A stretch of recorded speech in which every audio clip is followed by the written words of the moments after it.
في الدور السادس عشر من نهائيات كأس العالم. يا رب يا رب يا رب انصر العالمية.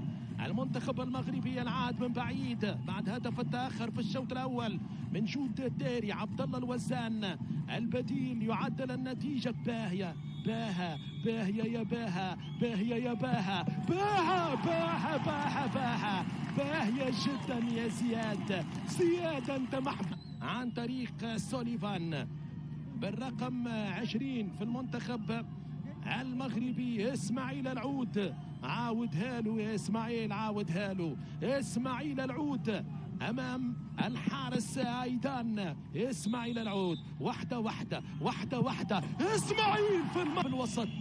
شون شاز امام الحارس شعيب بالعروش. شعيب بالعروش مع سانشيز. كوبر من المنتخب الامريكي. ركلات الاعصاب ركلات الاعصاب ركلات العذاب ركلات العذاب. سانشيز شعيب شعيب جابها شعيب العروش. حارس متخصص في ركلات الجزاء، حارس متخصص في ركلات الجزاء. برافو يا شعيب برافو.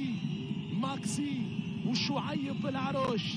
ماكسي شعيب ماكسي لاعب اللي دخل في الشوط الثاني بالعروش. جيبها يا شعيب جيبها يا شعيب جيبها يا شعيب. تركيز عالي من حارس المنتخب المغربي. شعيب بالعروش حارس أكاديمية محمد السادس. ماكسي